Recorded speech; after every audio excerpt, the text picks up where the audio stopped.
and charas and ganja was available and stuff like that. But then it's really about where you keep your focus, where you keep your energy. And I decided that I was going to do all the good things that I could, and I just kind of wanted to stay strong. So which is why I looked at all the constructive things I could do.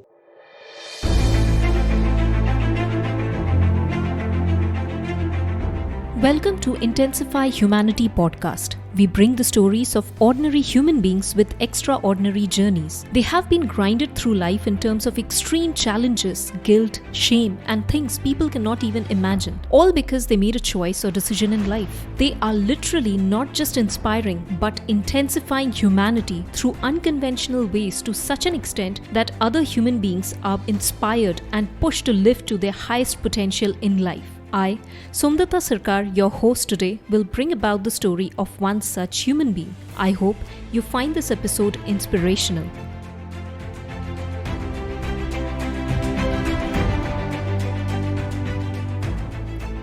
How does it feel to you when you get up in the morning and find yourself in the solitude of nature, in the lap of greenery and serenity with no worries, no tension, no pollution, no crowded population?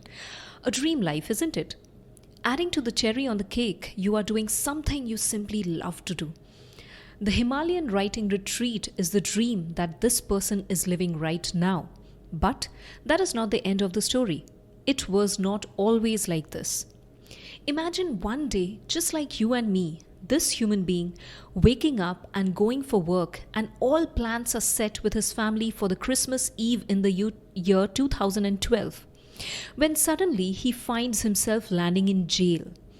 That fateful weekend transported him from a normal world to a completely different dark world which no person on earth wishes to visit in his entire lifetime.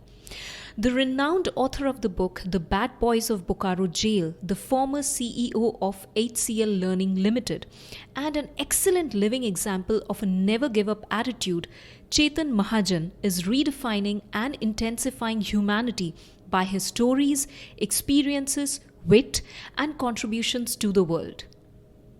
A warm welcome to you on Intensify Humanity podcast. So let me ask you the first question, Chetan, that how do you start your day, especially when you are currently in the lap of Himalayas right now?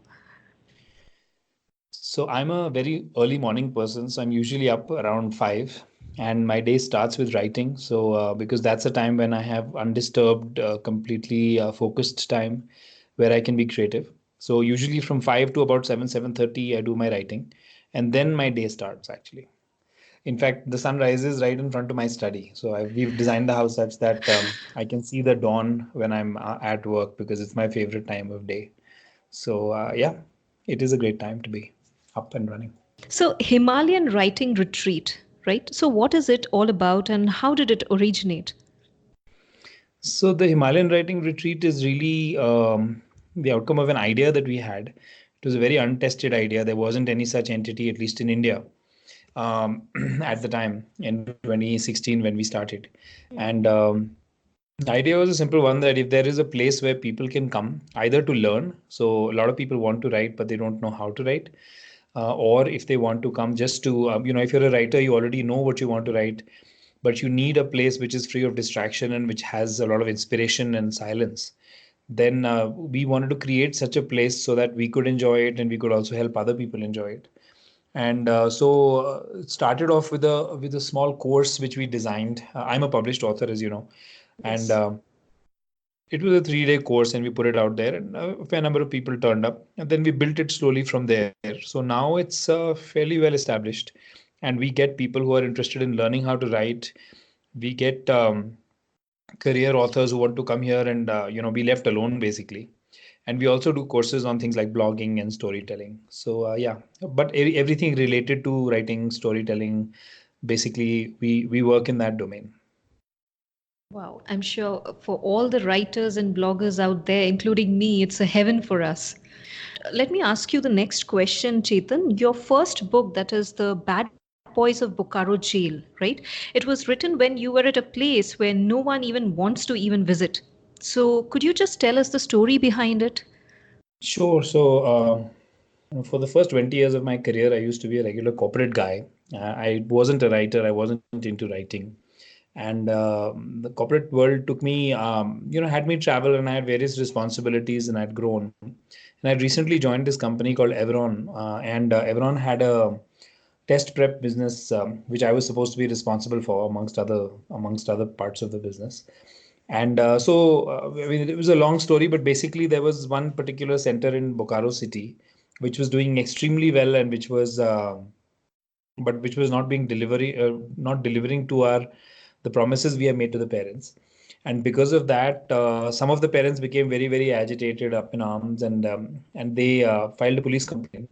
And I happened to be there on the ground at that particular time. And since I was the most senior person around, the cops landed up arresting me and putting me in jail. And I tried to explain to them, saying, "Look, I've just joined the company, and it's very, very recent and new. Whatever is happening, I joined in October, and I was arrested in December."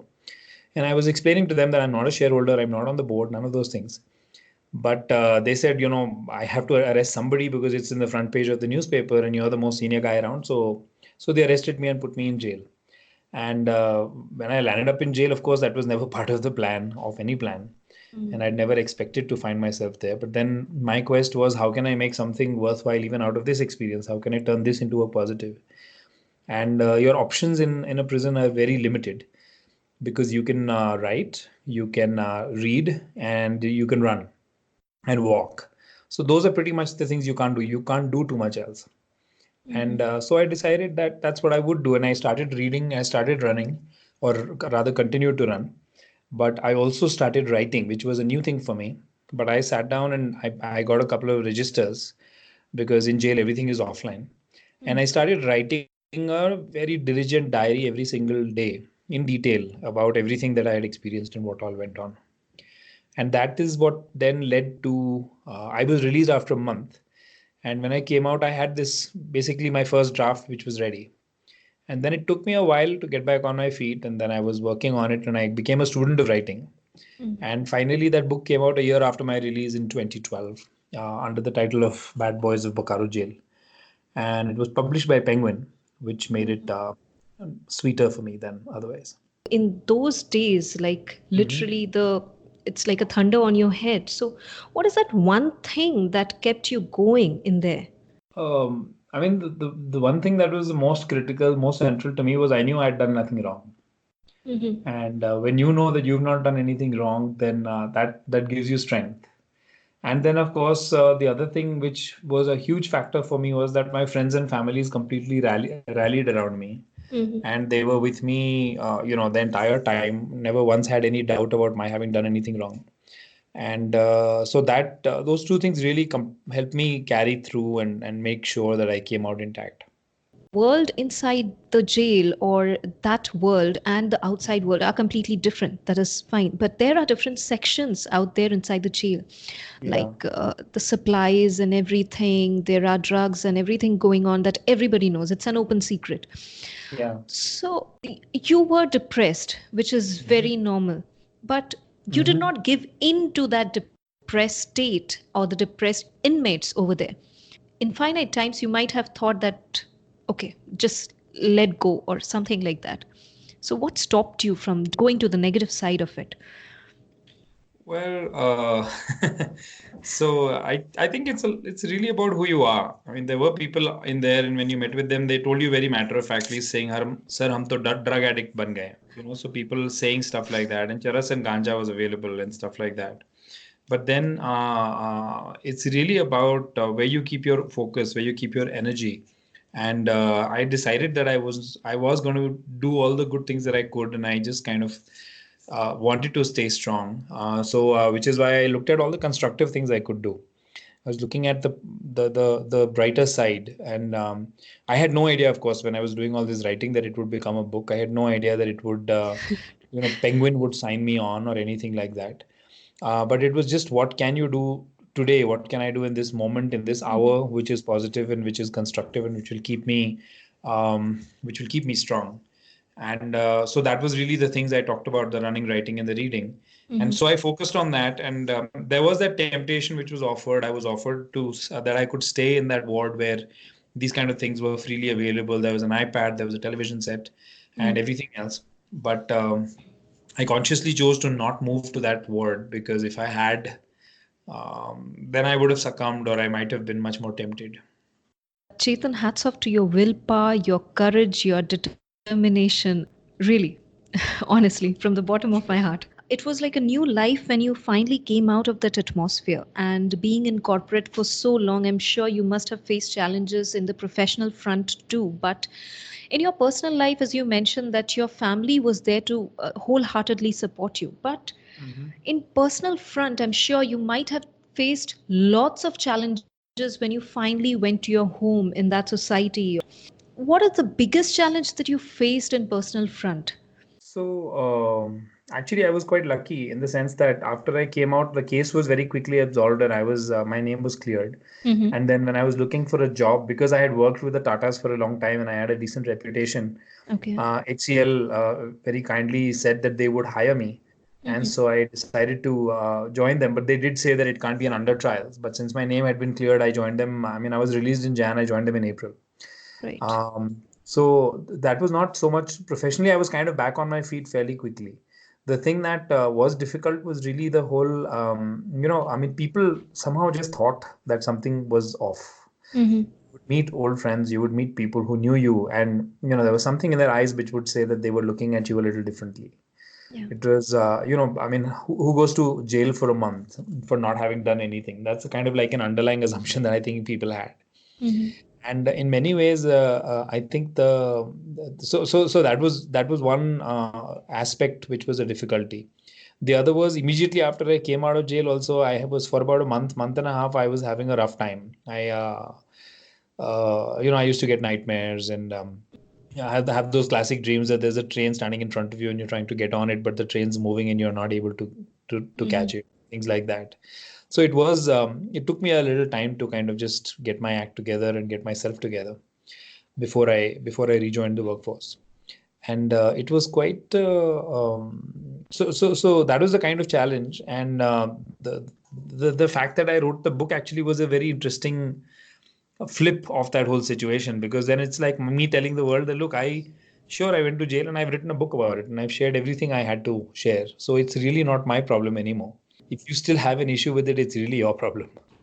So that was really a way to deal with it, amongst other things. The way you have come out is completely different, and people should see it in a very positive way. You are a writer, of course, a published author, an entrepreneur, and a teacher.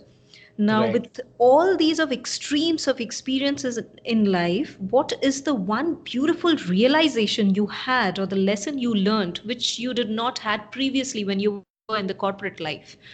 Um, I think it's dawned on me a little more recently, but it's really thinking about motivation. And I think even in corporates, there's a lot of talk about motivation and where does your desire to do something come from? Mm-hmm. All humans, we inherently have this desire to strive. Mm. We have to strive. I'm striving to build the Himalayan writing retreat. You're striving to build this podcast. Mm-hmm. So we all have to strive. And the question is, where does your motivation, where does your inner strength and the drive come from? And I think when you move outside is when you realize that a lot of the people are looking outside for that drive. They're looking for incentives, they're looking for financial incentives, they're looking for social approval, to be able to follow their, to find the motivation to keep going and to do what they do. But I have come to realize that real joy comes when your drive, when your inner motivation is really intrinsic. It's coming from inside you, where you want to build something which matters to you, which you take pride in, which which means something deep to you. And Mm-hmm. I realized that at least I was at a point in my career where my job wasn't doing that for me anymore. I had been in jobs earlier which I had thoroughly enjoyed and which had really helped me grow as a person. But now I was flatlining, and I was making too many compromises in my life, in the city, and not getting as much as I wanted out of it. So that really was the one big thing, and I think that's also what kind of drove us to look for a completely alternative way of life. And you also mentioned that your son was not well before moving, right? So, Yeah, what so happened actually? so we were living in Gurgaon, and while we were checking a lot of the boxes, we couldn't do anything about air quality. I mean, you can have a big house and a nice car, but the air that you breathe is something that is a given. And he had a really bad wheezing problem. He's not asthmatic, he doesn't have any physical constraints, but he had this really bad wheezing problem because of which he wouldn't even be able to sleep at night. It was really bad, and we went to various doctors, and they all said that if you're going to live in Gurgaon, then you just have to put him on medication because there's nothing you can do about it. And that was really kind of the last straw. I mean, there was enough already that we felt was wrong with the city, but when this happened, then it was like you really don't want to live in this city anymore because that's too big a compromise for anyone to make. And so that's when we decided to up the anchor and walk. Okay, so that was another trigger point for you. Yeah, that was really the big thing, Mm-hmm. which we said that, what is the reason to stay in the city? It's really about your career or your kids' education. And if you can rebuild your career, if you can find your kids good education outside of the city, then the negatives of the city were starting to far outweigh the positives of the city. And so we left. All incidences are not bad. Good things come Uh, out of it. that's true. I mean, it has to work, but you have to be able to keep your options open. You can't say that this is it and my God, what am I going to do? I don't have alternatives. Sometimes, it's life is not a multiple choice question. Sometimes you have to create your own choices because they may not be there on that piece of paper which is sitting in front of you. And that's the difference between taking an exam in real life. What next, along with the Himalayan writing retreat?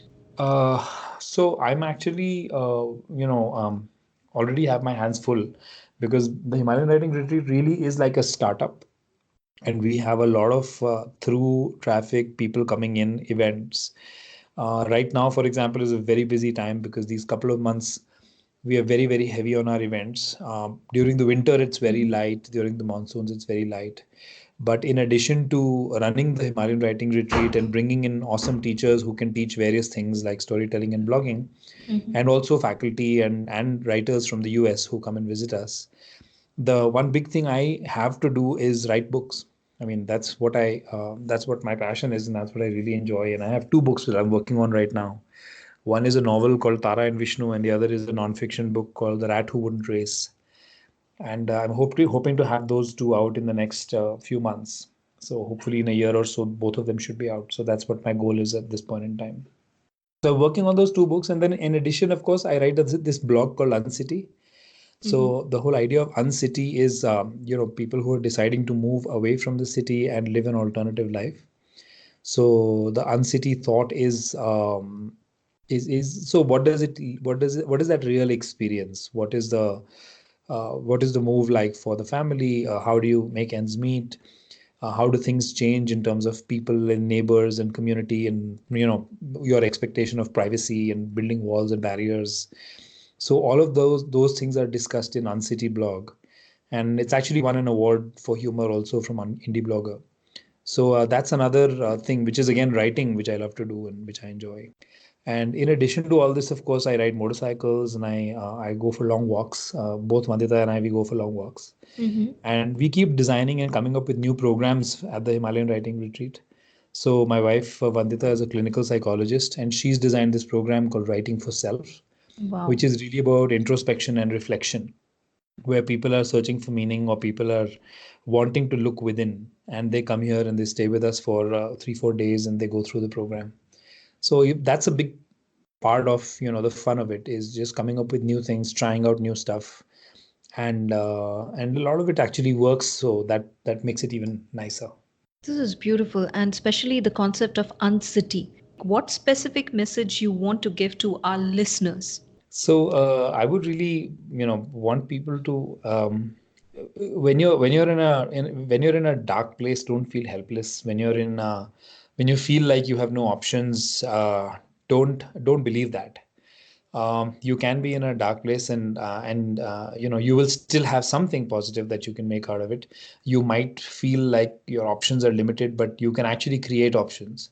So there is a lot that you can do. There is a lot that can be done, which will really, which could completely change your life and give you a different direction that you had never even imagined.